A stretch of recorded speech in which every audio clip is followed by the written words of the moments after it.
Croyez, oui, juste croire. C'est le message que je vous apporte aujourd'hui.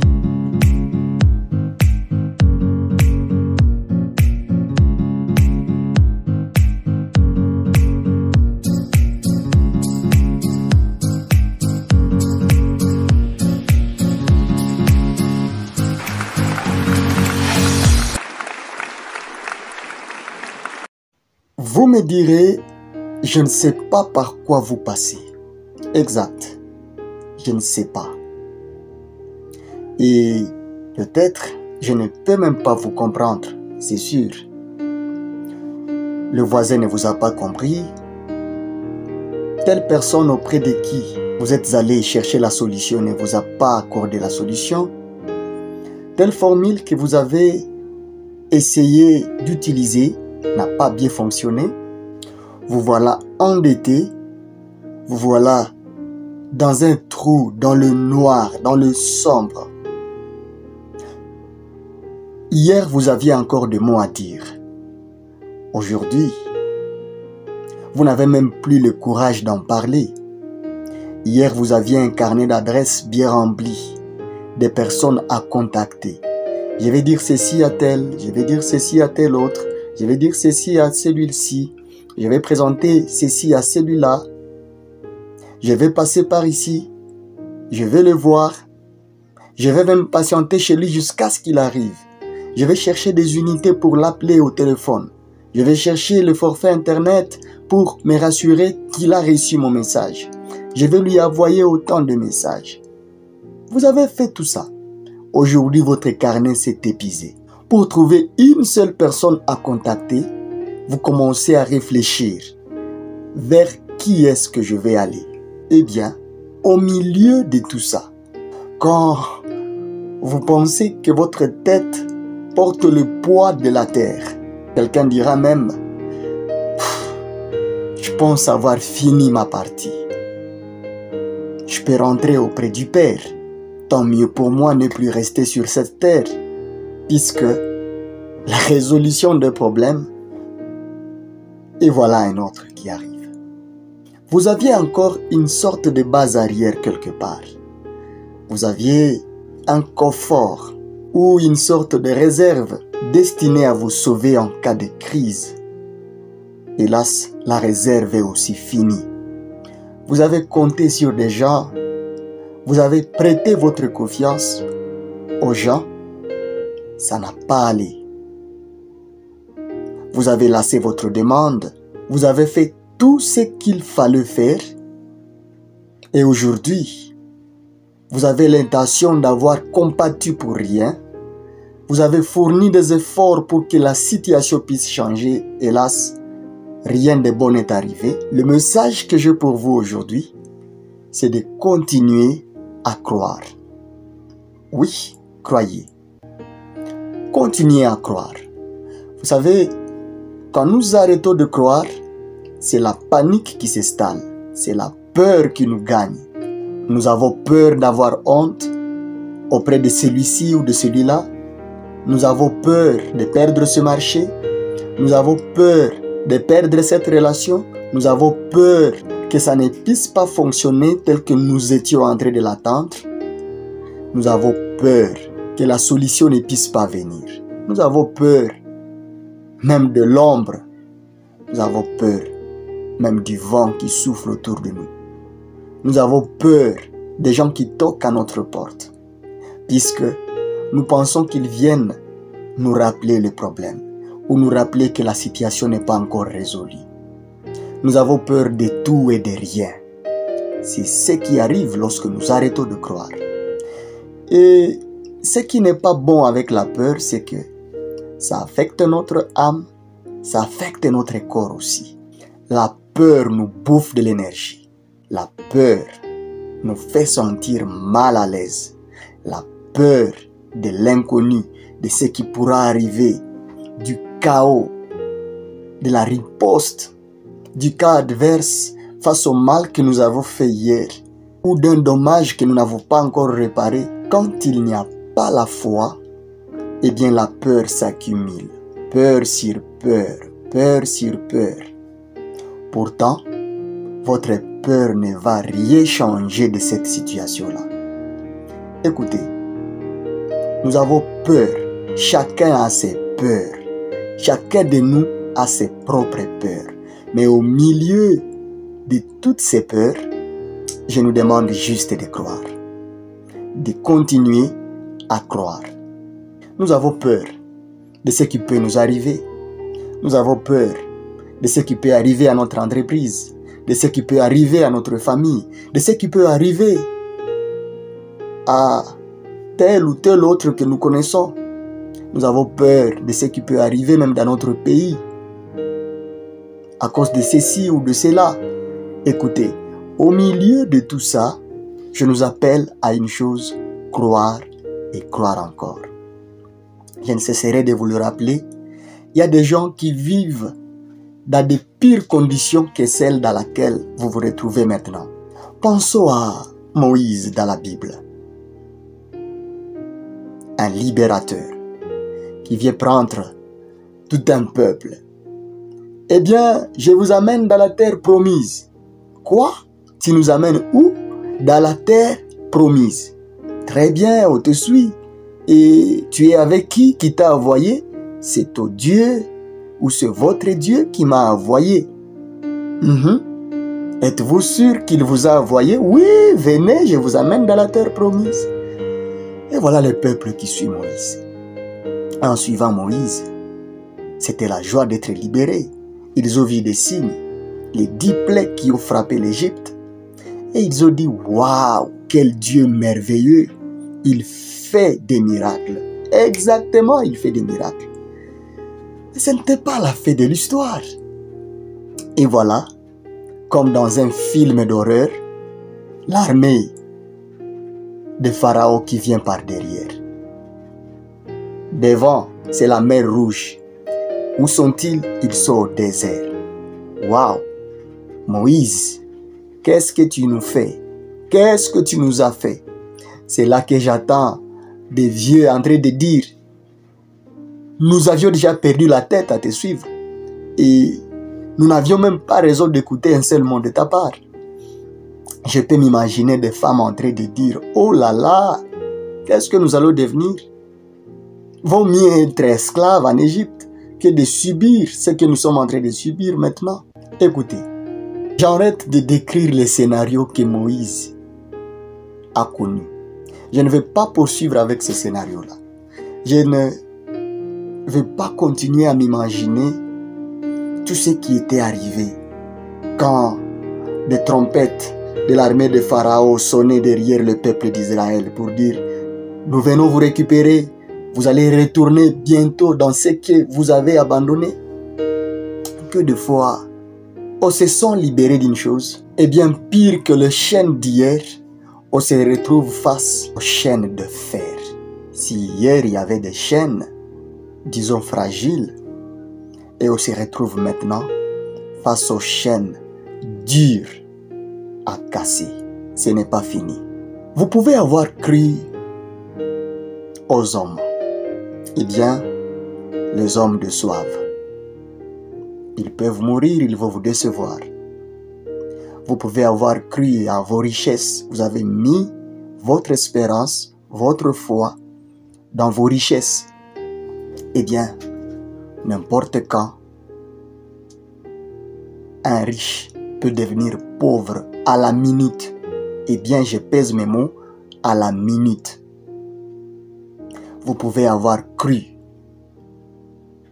à une formule qu'un homme vous a donnée, ou à votre malignité, vous avez dit je crois que ce plan va fonctionner.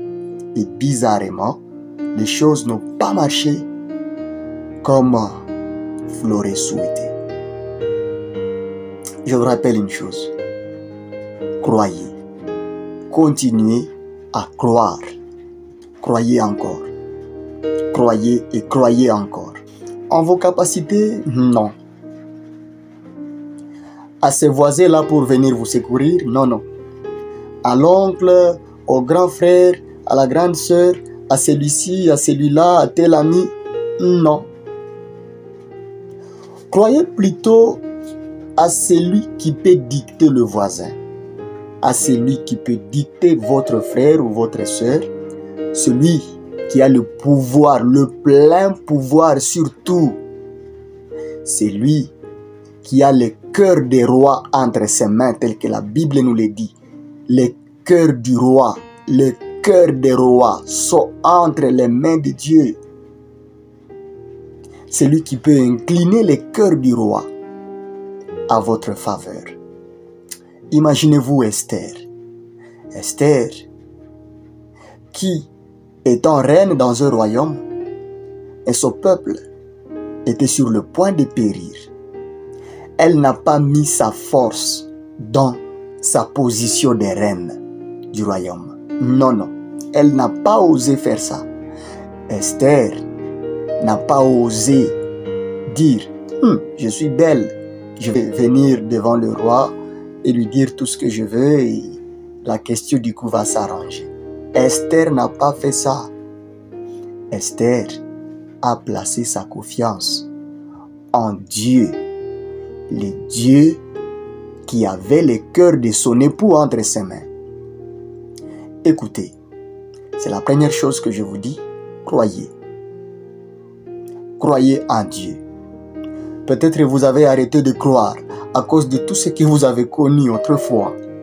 Eh bien, je vous demande de continuer à croire. La sagesse nous dit dans le livre des Proverbes que 7 fois le juste tombe et 7 fois il se relève.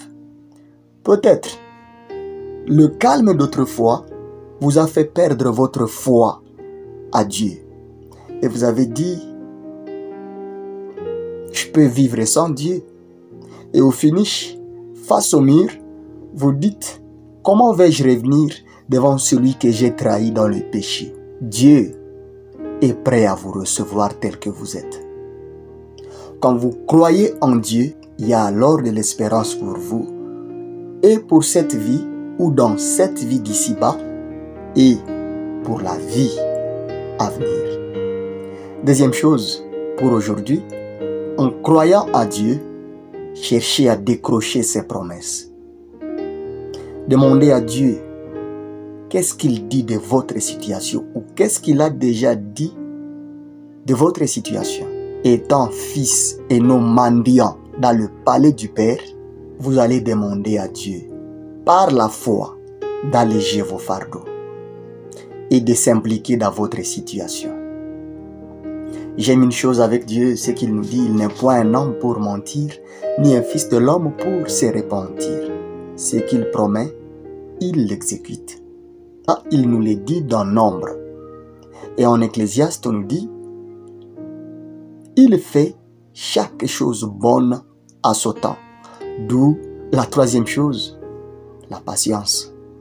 Patientez. Attendez que Dieu puisse s'impliquer et résoudre ces problèmes-là à sa manière. C'est possible. Une solution va bientôt arriver. Cependant, elle ne viendra pas dans cet état-là de panique. Soit elle est même déjà là, mais vous ne pouvez pas voir cette solution-là. Pourquoi? Puisque vous êtes en train de paniquer, vous avez peur de tout et de rien. Certes, la situation est très tendue, mais croyez. Croyez encore une fois et attendez-vous à Dieu. Soyez patient, il a ses propres formules. Il peut utiliser vos formules ou il peut passer par des formules que vous n'avez même pas imaginées. Qui pouvait s'imaginer qu'un simple bâton peut ouvrir la mer Rouge? Personne. Qui pouvait s'imaginer que des simples marches autour de Jéricho pouvaient faire tomber la muraille? Personne. Qui pouvait s'imaginer que la fronde de David avec un petit caillou pouvait faire tomber les géants Goliath? Personne. Eh bien, croyez. Croyez, croyez encore. vous avez raison de croire. Vous avez raison de croire à Dieu. Il y a peut-être autour de vous des gens qui vous disent « Eh bien, qu'est-ce que votre Dieu a déjà fait? Venez, nous allons vous trouver une autre solution. » Ne les suivez pas.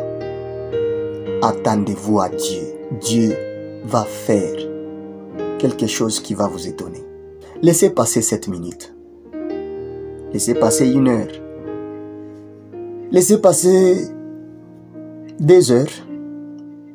3, 5, 8, un jour, 2, 3 ou plus.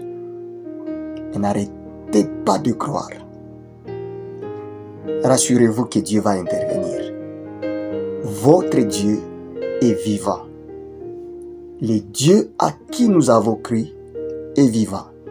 Comme Paul, au milieu du lac, alors que la tempête venait de frapper pendant plus d'1 semaine, voici ce que Paul dira aux prisonniers et aux soldats qui étaient avec lui dans les bateaux.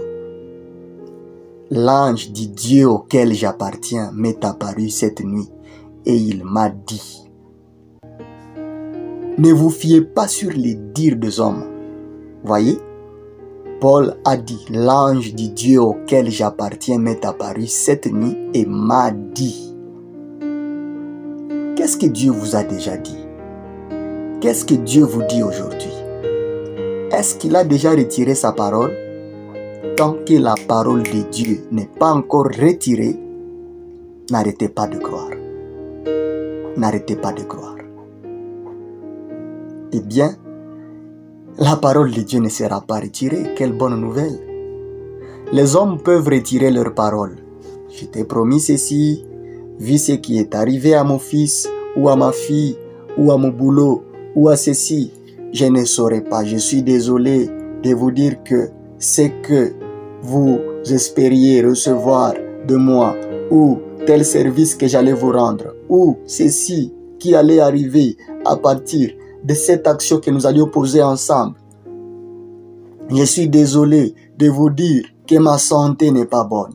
Je suis désolé de vous dire que ceci n'a pas bien marché. Je suis désolé de...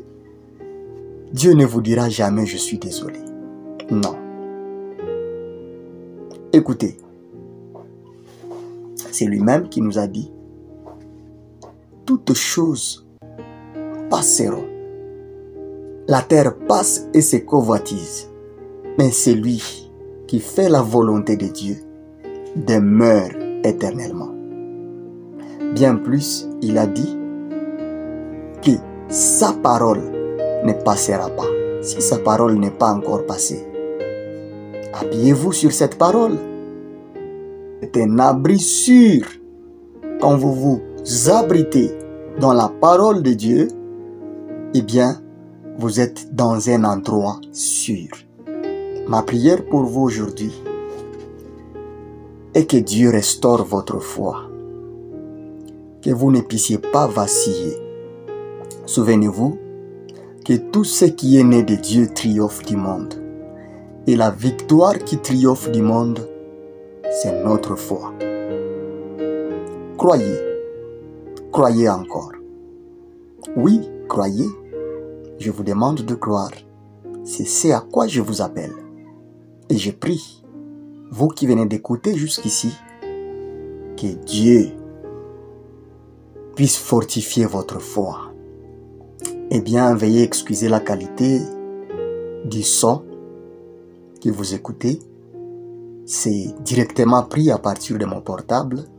Veuillez aussi excuser la qualité de l'image qui m'a amené des ombres à cause de la petite obscurité dans laquelle j'enregistre ce message. Le flasher de mon téléphone a imposé l'ombre à cette vidéo. Et donc veuillez m'excuser pour ça.